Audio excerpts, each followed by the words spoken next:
Previously on Yu-Gi-Oh! Looks like Noah didn't have enough imagination to fill this place with anything.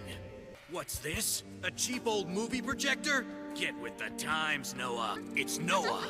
Nice outfit, dork.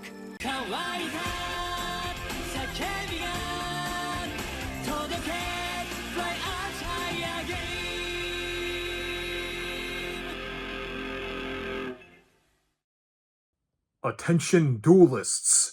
This is gonna blow chunks. As I said last time, Yu-Gi-Oh! Is in its filler phase, just waiting for that ending in the manga to end. But in the meantime, we got the Leviathan Arc.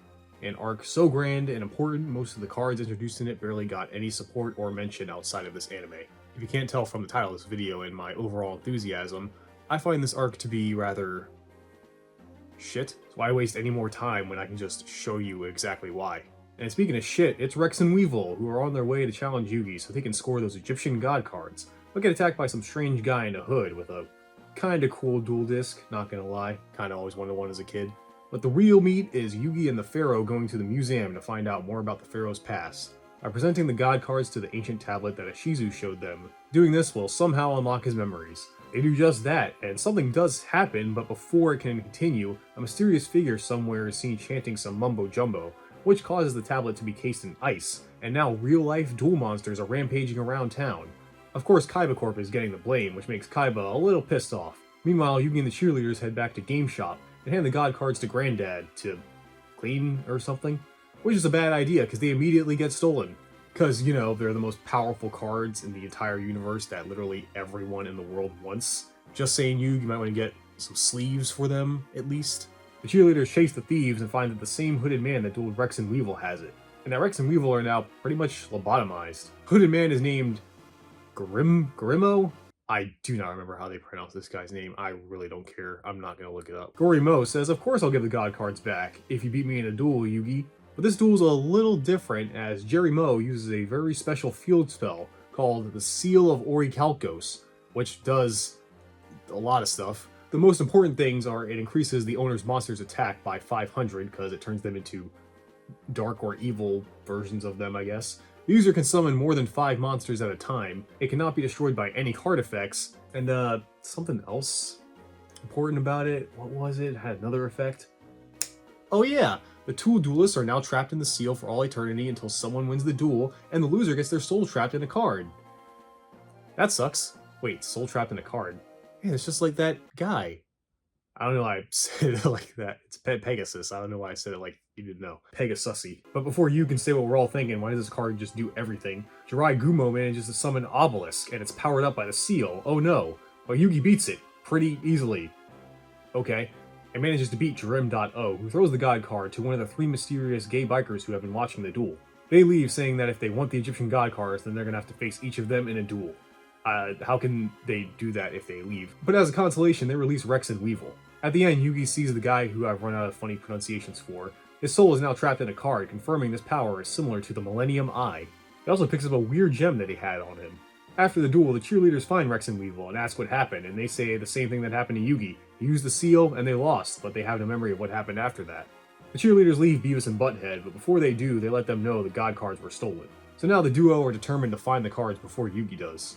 The cheerleaders return to Game Shop, now with no leads and no idea what to do, until a mysterious girl shows up. It's Rebecca! Remember her? She's the new American dueling champ, who's 10 now. I don't know if you forgot that, or I didn't mention it, but yeah, the dub said she was 8 last time, which if you remember, that was right before Battle City, so that means 2 years have passed since then. That's how long Battle City took. This is why you don't listen to dubs. Anyway, she's here because her granddad, Professor Hawkins, has something to tell Yugi at the museum. That was all 2 episodes. That sure was a lot, huh? But wait, there's more. As we get a bunch of exposition for the future. First, Hawkins tells the cheerleaders that he found some ancient civilization under the sea. I almost started singing. That existed 10,000 years ago, and they apparently revered duel monsters like the Egyptians. According to ancient carvings, the Pharaoh was somehow involved with them, as he stopped the rampaging monsters they released years ago. Hey, that's just like what's happening today! Also, Prof says the duel monsters are real and live in their own world, different from humans. Uh-oh, Granddad is off his meds again. Yugi gives Hawkins that weird gem he got, and the Prof and Rebecca head back to America to do some research on it. But this might be true because we see the gay bikers return with the god cards to some weird guy in a hood. It says he uses the 3 god cards so he can link this land and that one. Later that night, Yugi and Pharaoh have a weird dream where they meet Dark Magician Girl, who tells them that some great evil is coming that threatens both the human world and Duel Monsters land, and they will need the help of a special dragon called Timaeus, which they acquire after pulling out a sword. That's when Yugi wakes up and sees an aurora in the sky with a mysterious creature in the shape of an eye coming down. So he uses the Timaeus card, which now mysteriously appeared in his deck, and it beats the monster, and the mysterious hooded man is all butthurt about it. While that's all cool and fun, the cheerleaders don't really know what to do though. They can't find the gay bikers anywhere. That's when Yugi gets a package from Pegasus. Uh-oh, I've seen this episode, Yugi. But no soul stealing this time, as it's an actual recording, and Pegasus is pretty shaken up for some reason, saying he can't reveal any info on this tape, because who knows who's watching, and that Yugi needs to come to America to see him in person. So the cheerleaders are headed to America, and so are Rex and Weevil, who bugged, get it? Yugi's room, and go thinking Pegasus is giving Yugi a bunch of rare cards. Meanwhile, we learn the gay bikers' names. The blonde is Raphael, the redhead is Alistair, and the guy who looks like a mix between a Digimon and Yu-Gi-Oh character is Valen. And their leader is named Darts, a name that strikes fear in the hearts of many. And it appears right now their main goal is to get the Pharaoh's soul to feed it to this ancient beast. And Raphael wants first dibs, but they need more souls, and the other two have major boners for Yugi's friends. Alistair seems to have some beef with Kaiba, and Valen seems to not like that Joey Wheeler kid. Darts tells them, look, it doesn't matter because they're all heading to America to see Pegasus anyway. How does he know that? We see Pegasus for a bit, who seems to get attacked when he's alone in his office. And when I said everyone's headed to America, I didn't mean everyone, because Kaiba obviously doesn't care. He's still dealing with everyone blaming him for the monster attacks. And to make matters worse, Mokuba comes in to tell him that someone is buying Kaiba Corp stocks at an alarmingly fast rate. And Kaiba is shocked mainly because he's confused how someone could buy so much of his company without him knowing about it. That's when Pegasus calls Kaiba Boy, saying he's the one buying all of Kaiba Corp. It's his way of sending a message to Kaiba saying that he wants to duel him. Kaiba's like, no, that's a waste of time, just give me my company back. But if Kaiba doesn't show, then Pegasus will sell all the Kaiba Corp stocks he bought. So with no choice, Kaiba and Mokuba head to the Duelist Kingdom to meet Pegasus. Which saddens and or angers the Kaiba brothers, because this whole thing is ruining them finishing Kaiba Land. Not Kaiba Land. Either way, the bros take a trip down memory lane to good old Duelist Kingdom, where of course Pegasus says he'll give back all the Kaiba Corp stocks if Kaiba beats him. Something's kinda sus. Kaiba notices Pegasus is doing the exact same moves from their first duel, all the way back in Season 1. Kaiba calls him out saying, hey man, we did flashbacks in the last season. That's when it's revealed this Pegasus is actually Alistair. Side note, not important for the show, but it's really distracting for me, because Alistair is voiced by the same guy who voices Tracy in Pokemon. I've waited for this day for a long time, Kaiba boy. Every watcher knows Professor Oak is one of the greatest Pokemon experts on the whole entire planet. Look, I know this doesn't matter to a lot of you, but I just spent a year of my life with that series, so I just cannot hear Tracy when I hear this guy talk, which is a problem for me because when he's giving his sad backstory, I just think, man, I want to punch this guy. We learn that Alistair hates Kaiba because Gozabura Kaiba, his daddy, used to use Kaiba Corp to make weapons, and a war using Kaiba Corp weapons destroyed his country and killed his brother. And now since Kaiba is head of Kaiba Corp, the sins of the father and all that. And Alistair might win too, not only does he use the Seal of Orichalcos, he also has an even stronger magic card. I'll play a magic card.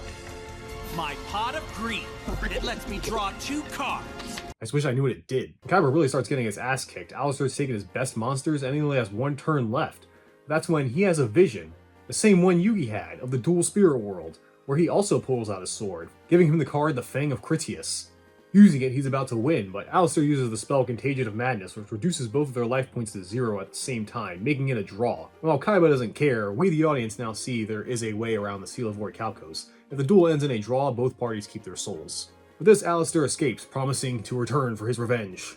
Meanwhile, the cheerleaders have arrived in America. On their way to Pegasus, when their driver makes a pit stop, they see it's a trap, and a roaming gay biker gang attacks them. This is becoming a serious problem in the Yu-Gi-Oh universe. But luckily, a mysterious woman saves them, who Joey quickly realizes, hey, it's Mai, their old friend who would never betray them.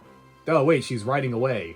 Huh, that's weird. Why would their old friend Mai, who would never betray them, especially for stupid contrived reasons, ride away like that? Meanwhile, Kaiba is not having all this magic mumbo-jumbo again, and decides to head to America to confront the real Pegasus at Industrial Illusions. Also, meanwhile, Rex and Weevil have followed the cheerleaders, but get lost. That's when they run into Duke, who has no idea who they are, but they say they're friends with Yugi and are going to meet him at Industrial Illusions. Duke's heading there too, so he gives them a lift. Yep, everyone's coming together, and the cheerleaders hitchhike their way there, but something's wrong. Industrial Illusions is abandoned. There's no sign of Pegasus or anybody. That's when they get locked in, and the person who set this trap is Mai? Nani the fuck? That's right, Mai is the one who took Pegasus' soul and is now running with darts. She's a bad guy. I'll talk about how I feel about this in a minute. I do want to mention that Mai's voice actor has changed from Megan Hollingshed, I'm very sorry if I mispronounced that, I actually care if I pronounced that right, and I'm sorry if I didn't, to Erica Schroeder, who, fun fact, is also the voice of Luffy in the 4Kids dub of One Piece. It's the same as sticking up for your dream, Kobe. You just gotta hang tough, no matter what. I'm not Mai. At least not the Mai you knew. She does a good job, but being this more serious evil Mai, which I have thoughts about, but Megan just had this vibe, you know? She sounded like Mai, you know? Kind of loud, kind of vain. In your face, you know, a little bit pompous. It was part of her charm. I know you guys missed me. It's such a shame we don't hang out more often. Yes, it is. Isn't it? You're looking snazzy, Taya. Is this a date? And even Joey thinks something is off with this voice change, so he decides to duel Mai to find out what's going on here. Oh, she activates the seal right away. Uh-oh. So during this duel, we learn why Mai became evil, and before I say what it actually is, I just want to show the notes I took when watching this, which are, I hope this isn't the real backstory for why Mai turned evil. Oh god, I think that's actually Mai's reason. Those are my thoughts when watching this. So Mai, after Battle City, has been having nightmares about being trapped in the Shadow Realm. That's fine, I was like, oh okay, consequences from the last arc.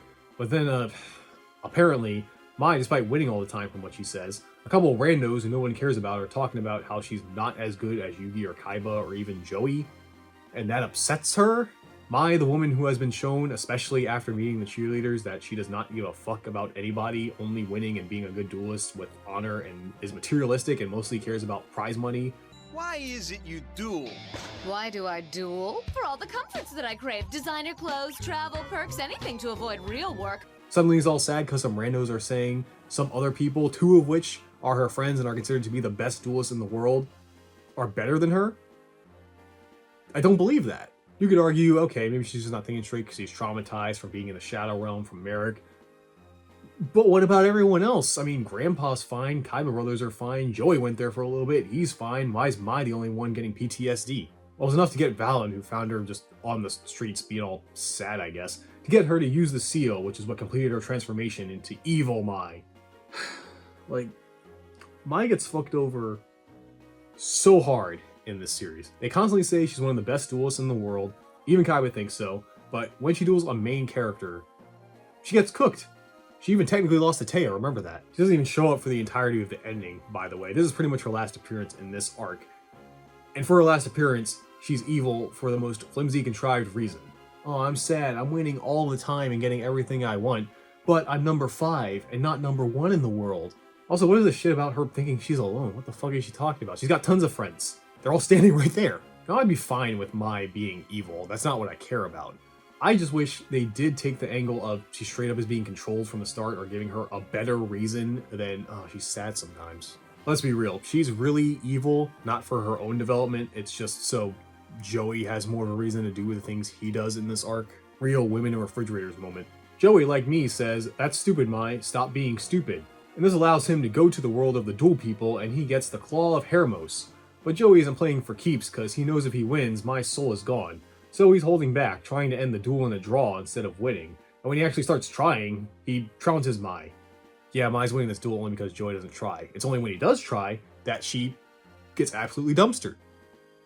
One of the best duelists in the world. I'm so glad she's one of my favorite characters. Joey's actually almost about to end it in a draw or even win, but Valen interrupts and is somehow able to use one of those stone fragment things to break the seal, taking Mai away, who starts losing her mind and freaking out because she realizes, oh god, she's gonna lose her soul again, just like that last time.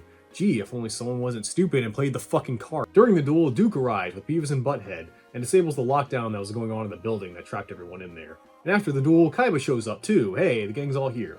So they all try to find Pegasus, but only find a hologram message telling everyone that a mysterious man named Darts was buying up a ton of stocks in Industrial Illusions, just like what happened with Kaiba.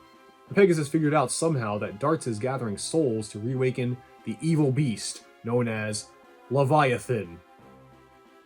He sure is a big chungus. Pegasus said he hit a special card he made to defeat Darts in this room. His hint is it's something where someone can get an extra card. Where could that be? Pot of Greed! In the game of Duel Monsters, that lets you draw extra cards. I'm stumped. Well, somehow they find the card, but it's blank, and Pegasus doesn't explain anymore, he just disappears. And of course, Kaiba, after everything he's seen and been through, he's still like, oh man, this is a load of bullshit. Souls, dragons, leviathans, he only wants his company back. But Yugi shows that him, Kaiba, and Joey all have the legendary dragons, and they'll need all three to beat Darts. Of course, Kaiba rejects anything that claims to determine his fate, and he leaves. You know, Kaiba, there's not believing in supernatural stuff, because you've never seen it, and then there's being a stubborn idiot. Guess which one you're being. I guess I'll mention this now, too. I've noticed with this season, and kind of towards the end of the last season, that I don't know what's going on with the animation here, but my god. First off, you thought the flashbacks in the last arc were crazy? Dude, they show flashbacks so much during this arc, especially this part. I'm not kidding when I say it's at least maybe 4 to 5 minutes of an episode. That's about 25%. Don't believe me? In this one episode, they show a flashback to the last episode where Valen saved Mai, which makes no sense because they showed the exact same scene in the previously on segment at the very beginning of the episode. I guess if you're watching it weekly, it's not that noticeable, but binge watching it, considering I saw it 5 minutes ago, it was super noticeable. Well, the cheerleaders know who to stop now, but they don't really know what to do next, so they decide to visit Professor Hawkins, with Rex and Weevil still following them. Too bad they're late, cause on their way there, Hawkins got kidnapped and they destroy all his research. Well, that sucks. Turns out it was Raphael, who after leaving a whiny Mai and Valen, Raphael kidnapped the professor to lure in Yugi. Yugi decides to go face Raphael by himself, of course, with Rex and Weevil seeing him and they follow him. The next morn, the cheerleaders see Yugi is gone, so the guys go to find him. But it's too late, Yugi and Raphael have begun their duel. But something's off, cause Raphael says he has no intention of playing the Seal of Orichalcos. Instead, he gives exposition about how he was lost at sea one day after a shipwreck with his family. And I guess his family died, and while there, he went crazy from that and thought his Duel Monster cards were talking to him and they were his friends and helped him survive. Yeah, sure, bud. Once he was rescued, he was all like, ew, this is humanity, this is what it's become, it's all wrong, man. That's when Darts found him and inducted him into Doma. That is the actual name of their organization. He also talks about how all of that helped him see how everyone has darkness in them, including the Pharaoh. That's right. Raphael starts planting doubt in Yami, saying he has no memories, so how does he know he was some great hero and great pharaoh that was loved by everyone?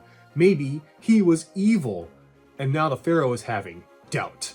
Well, obviously they don't remember season 0, it's kind of not canon in this anime, but I think the pharaoh was a good guy, you know, just if only there was someone, you know, some kind of family whose whole life was dedicated to studying the pharaoh, passed down through the generations, knowing he was a great and heroic leader, and they could just tell him this, preferably during a children's card game tournament.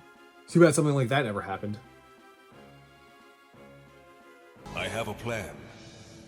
Pot of Greed lets me draw 2 cards from my deck. This duel's not over yet, Raphael! What does happen is Raphael uses the card exchange magic card to make him and the pharaoh swap cards, and Raphael only has one in his hand. The Seal of Orichalcos. And Yami is losing. Bad. And despite you constantly telling him, no, don't play the card, this is what he wants, it's so obvious, Yami uses it. Despite darkness helping him, Raphael pulls the old Uno Reverse card, using the power he has in the heart of the cards. And Yami loses his because he abandoned his cards to the darkness. And so Raphael wins. Yes, Yugi loses. And it seems like the pharaoh is about to lose his soul, but Yugi steps in, allowing the seal to take his soul instead. Oh, well, that sucks. Now, I think the pharaoh using the seal and thinking he's evil despite everything we know about him so far is really dumb. Especially when Yugi, again, was begging him not to use the seal. No! He played it! How could you, Pharaoh? That card is evil! I warned him! I feel like that's pretty important because, Yami, or I guess I should say the writers of this arc, do you not remember what Yami said in Duelist Kingdom? I meant no harm. I only wanted to help, and I vow never to go against your wishes again. It's the only way, Yugi. We must do this. Now let me go! Please don't play that card! Though you may notice, or not because I'm pretty unemotional, that I'm calmer about this than Mai being evil. Well, I have more reason why Mai being evil. I'm not done with her yet. And here's the thing. I actually like the concept they were going for with the Pharaoh here. I just think it was executed terribly. I actually like Raphael as an antagonist. He's probably my favorite villain this season, because he's like Yugi, where he has a genuine bond with his monsters. He actually has the heart of the cards. That's pretty cool that a bad guy believes in the same shit Yugi does. And also his plan of getting his opponent to use the seal instead of him, making them not think straight, getting into their head, that's a pretty cool way to duel. I like that strategy.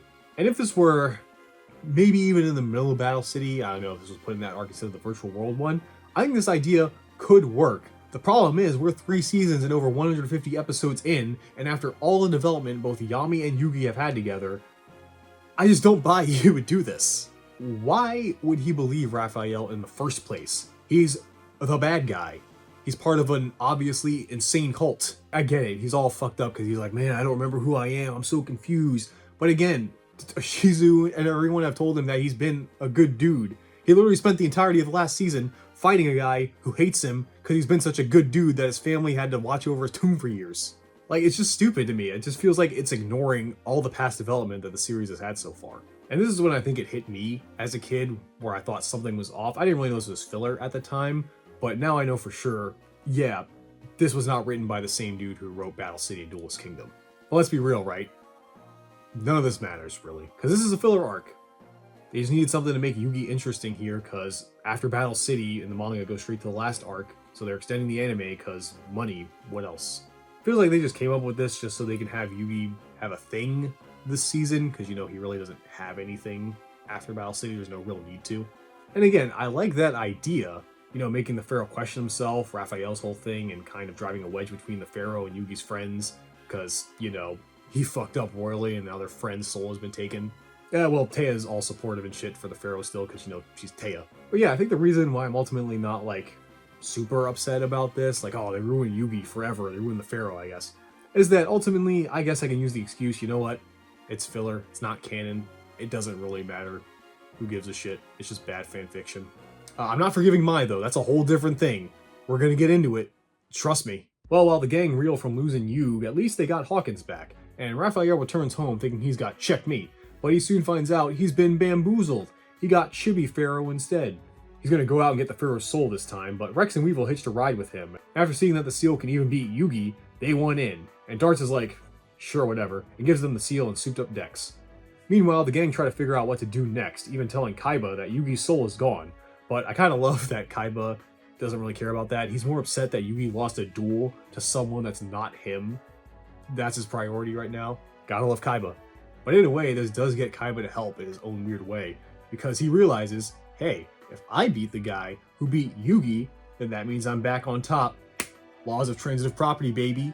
That's when Hawken reveals the research that he did before it was all destroyed. That this ancient evil might be descendants of Atlantis, and that what he translated from the fragments of a tablet he had said that a king destroyed Atlantis with some big old monster. But that's all he's got so far. Luckily, copies of the fragment of the tablet Hawkins was studying are kept in a museum in Florida. So the gang decide to head there to see if they could find out why Domo wanted this history kept history. So they decide to head there on the train, leaving Duke, Rachel, and Hawkins in whatever the hell state they're in. It's not gonna be that easy, because they're ambushed on the way there. The train cars get separated, leaving Joey and Tristan behind to fight Majin Rex, while Yami and Teia are still on the train fighting Majin Weevil. Next, I activate the magic card, Heart of Greed! Now I can draw 2 more cards! I don't think these duels are that interesting, I'm gonna skip them. The only interesting part is Weevil teases Yami to try to get him to play worse by saying he's holding Yugi's soul card in his hand. Obviously he's bluffing, Yugi's getting Underwood. And for some reason Yami believes him? Like, Yami, broski, I know you're torn up about what happened with you, but it's fucking Weevil Underwood. The guy has literally never said an honest thing to you since you've met him. Well, it is enough to get Yami to go overkill on Weevil, beating the shite out of him. At least the good guys won their duels. Also, Teia and Pharaoh fall off a cliff on the train. Well, they should be super dead. I wonder how they're not. Eh, who cares? This is a kid's show. They don't explain it. They're fine. And they're rescued by probably an offensive stereotype of a shaman-like guy, and May from Pokemon. That's no way to treat our guests. Sorry if she woke you up. And they sense the darkness in his heart or whatever, so they have Yami go on a sort of vision quest, where he fights a vision of Yugi, and this Yugi uses, gasp, the seal. It's okay, it's not real. It's all make-believe. Pharaoh is able to win, and I guess he's good now. No, I mean it. That subplot of him feeling all guilty about losing Yugi, it's over. He's fine. This arc fucking sucks. After that, believe it or not, is actually kind of filler in the filler arc. I'm being serious. Because we see Raphael trying to duel the Pharaoh again after Rex and Weevil failed. But instead, Darts possesses an ancient spirit of the land they're on. Because the Shaman and Mai are also spirits, I guess. You know what's really crazy to me? That someone, probably one of you watching this right now, is actually super pissed that I'm like not down for this. Like, they're actually looking at this and thinking, wow, this is super interesting and cool. What a crazy good arc. Did you watch Duelist Kingdom in Battle City? This duel is just an excuse to show that Yami can now use the Eye of Timaeus card again because he lost that ability after using the seal. See, he's all better. And Raphael leaves, waiting to face the Pharaoh another day. Meanwhile, Valen is still trying to mac on Mai, but Mai is being a fucking bitch. Sorry, it's not time yet. It's coming though, Valentine. It's coming. She leaves, leaving Valen abandoned. That's when Duke and Rachel see him, who are trying to meet up with everyone in Florida the long way by going by car. They didn't go with them because Professor Hawkins is still all down bad after being kidnapped. Rebecca wants some revenge for what they did to her grandpa, and Duke helps out. And Valen's feeling a little blue-balled, so he decides to take out his frustration by dueling both of them at the same time. And he destroys them. He doesn't even use the seal. Wow, what a great way to show Valen's power. I'd actually be impressed if Duke was a better duelist, and, well, I guess Rebecca's the American champ. But considering who the last one was, it's probably not that hard. I mean, let's be real, Japan is usually the best in these things. Meanwhile, the Kaiba brothers are heading to... Okay, I'm gonna be honest. I was really bored at this point in the arc, and I started paying half attention at this point. So I don't really know where they're going. I assume somewhere in America, probably around the same area the cheerleaders are, because they all gotta meet up. That's probably what's happening. But uh-oh, Alistair's back, and he's taking control of the plane, planning to finish off Kaiba once and for all. The duel's okay. Now, I activate my Pot of Greed magic card, so I can draw 2 cards! But activating the seal makes the plane go haywire, and Kaiba manages to win thanks to his new dragon. But Alistair thinks he's getting the last laugh, as the power of the seal damaged the plane, making it go down, so he's taking the Kaiba boys with him. Luckily, Monster Spirit Mumbo Jumbo saves them, and they land safe, conveniently at the same location that the cheerleaders are at. Wow. Fate or plot convenience? Why not both? Of course, Kaiba would say plot convenience, which the other thing that happens in that plot is that he finds out that Darts has successfully bought out all of Kaiba Corp. Uh-oh. Luckily, Kaiba is somehow ahead of Darts and knew the cheerleaders' plan, and sent some of his men to get photos of the engravings that they needed from that museum in Florida. That's when they meet up with Duke, Rebecca, and Hawkins, who says the photo quality is ass and he needs to clean it up with AI. So Kaiba suggests going to the American branch of Kaiba Corp to use their computer. That's going to be hard, because Darts has enough souls to start letting monsters rampage all around again. But after some good old-fashioned teamwork, Yugi and Kaiba make it in and use the computer to decipher the tablet fragments. Saying a 10,000-year-old black dragon, bro, why gotta be black, it's February, will return to devour the sun and make a new paradise. Kaiba also recognizes the Orichalco symbol as the same as Paradius, a secret shadow organization that owns a piece of every company in the world. Yes, every single one. And the CEO of Paradius is, of course, Darts. That's when Yami recognizes him from some visions he had in another episode, but those were from 10,000 years ago. So how's Darts here right now? What's going on? Too bad Darts is streets ahead and ambushes them, with Kaiba and Yugi barely managing to escape. And even worse, you can now see an image of Leviathan in the sky. He's coming. Through technobabble, Rebecca manages to find the base of Paradius, and Joey, ready to save Mai, rushes off. But on the way, Joey sees and gives chase to Valen, who tells Joey, despite what Joey and I want, Mai is not in fact brainwashed. Well, she was manipulated more, I guess you could say, by the seal. But still, she chose to have these powers. Cool, great, awesome. I love that the show cleared up there being any misunderstanding that Mai wasn't being a complete idiot. Joey and Valen duel, and gonna be real, next to Yami and Raphael, this is probably one of the best duels in this arc. It's the equivalent of a slugfest, with the two of them constantly going at each other, not one is ever really too far ahead, and they just keep getting at each other's life points. To the point that they actually get so physically exhausted and are ready to collapse. It's actually kind of a hype duel. It's almost like a fight, in a way. During all this, all the cheerleaders are trying to find Joey, because, you know, he'll lose his soul, but Mai is the one who finds them first. Okay. Now I'll talk about why I hate Mai so much in this season. Now I'll say it again, I don't like that they turned Mai evil for such a petty reason. But if this was a way to grow her character, then sure, fine, I guess. But the one fucking thing I could not stand Do you want to know what Mai did the entire time since she showed up in this arc? Literally every scene she was in. Do you want to know? She basically acted like the most annoying, whiny little baby on the planet. Every word out of her mouth is some stupid shit like, shut up loser, leave me alone, I don't need anyone, I just want to be the strongest. Why don't you show some manners and share the fun with us?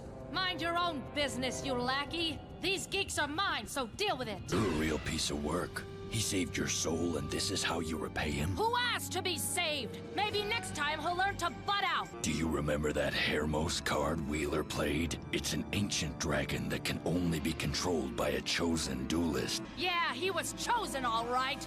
Chosen to have that scrawny butt of his kicked by a real duelist. If it wasn't for you, I would have won. As for you, I don't need some scrawny freak dictating my every move. I'm out of here, losers. You need me, and I need you. We'll take Wheeler down as a team. Look, I duel alone. You're the last thing I need. Where you going, Mai? I told you, I work alone. Look, Mai! Save it, dweeb. I know you're his babysitter, so where is he?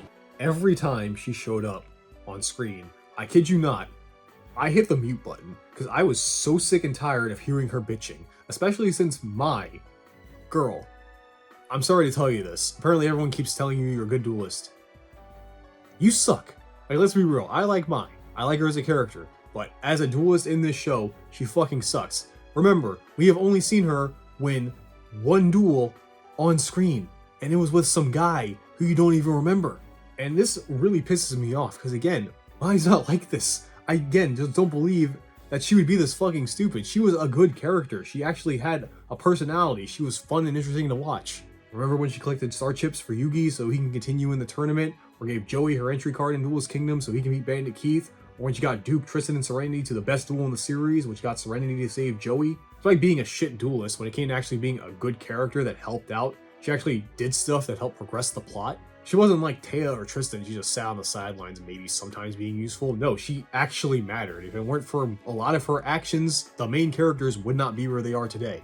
I mean, yeah, she got shafted when she got sent to the Shadow Realm, but at least I personally feel bad for Mai because I liked her. At least I liked the things she did in the show. And yes, of course, I originally liked her because she's hot like all of you did, but again, she was actually fun to watch. That's why I liked her. They turned probably one of the most fun characters in the whole show into emo baby.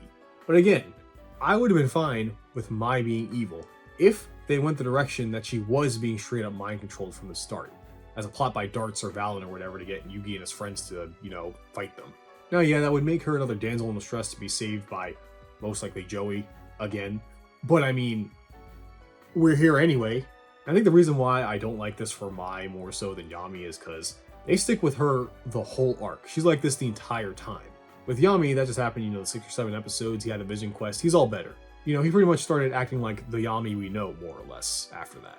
My other problem with it is that this right here, this is the last we see of Mai in the entire series. This is the image we end on.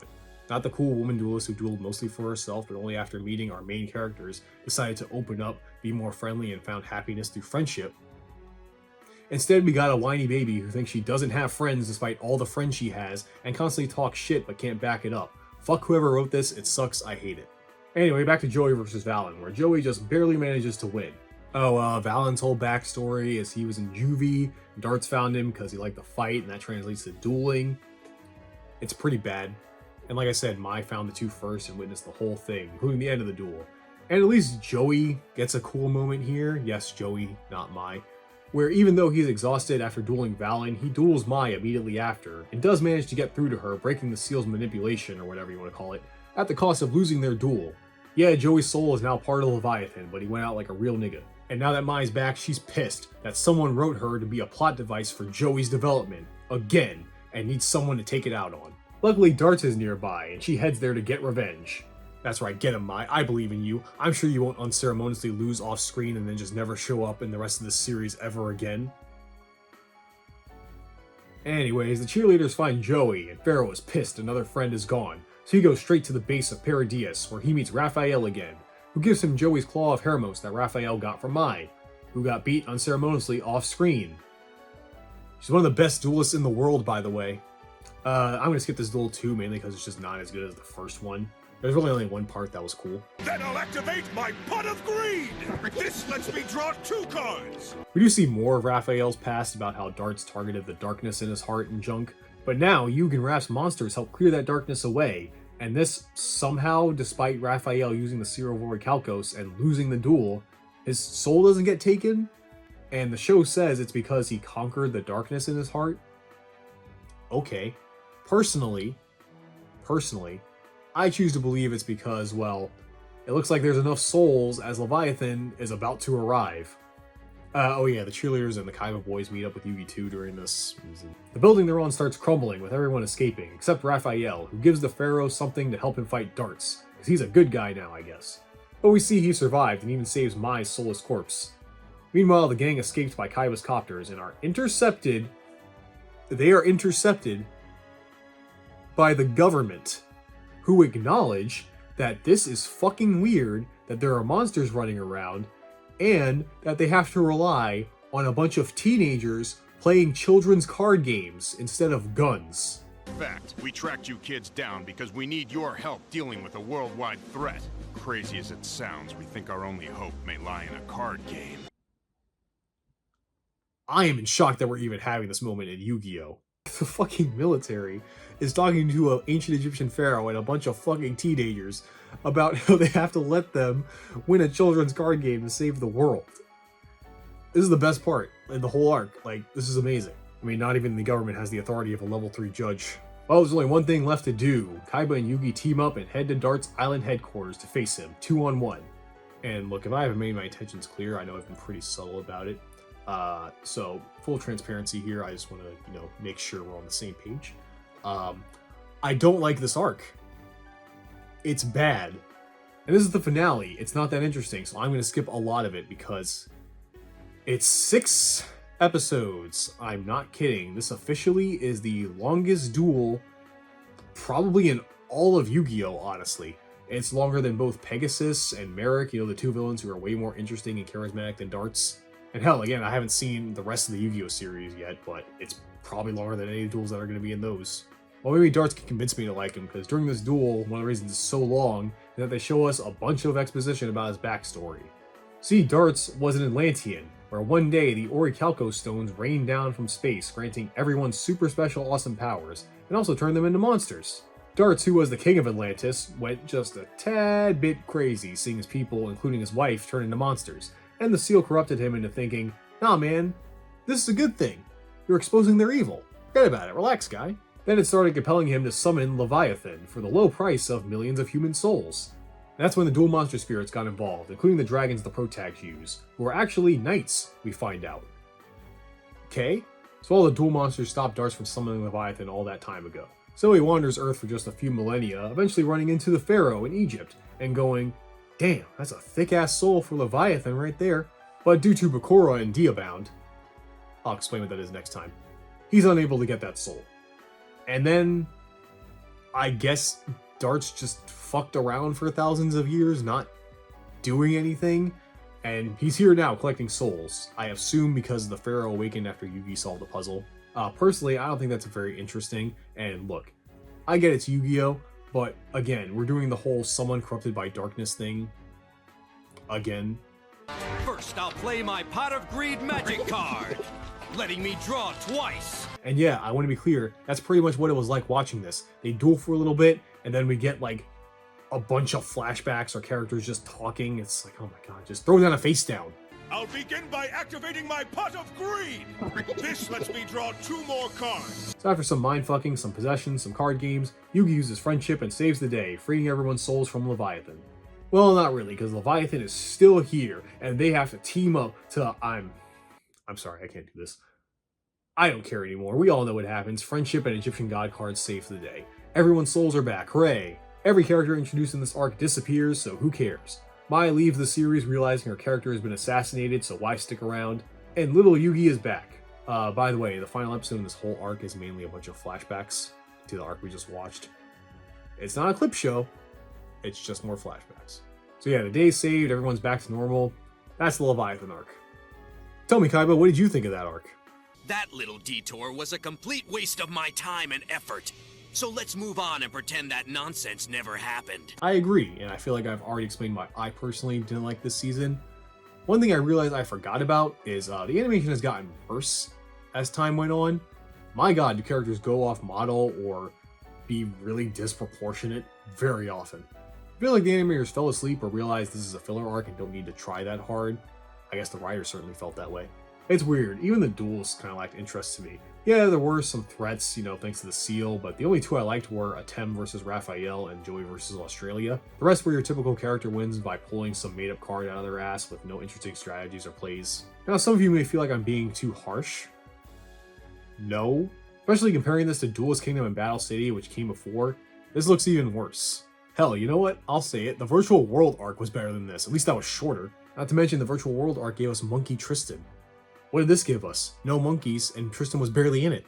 0 out of 10. Well, whatever. Like I said, at the end of the day, it is a filler arc, it's not canon. At least we have that excuse, so fuck it. So you know what? Let's just move on, because next time, this is going to be it, guys. It's the finale of the first Duel Monsters Yu-Gi-Oh series. That's right. Secrets will be revealed, face downs will be thrown down, and you bet this will end with a big speech about friendship.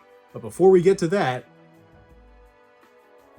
there's one more filler arc we have to go through. Great.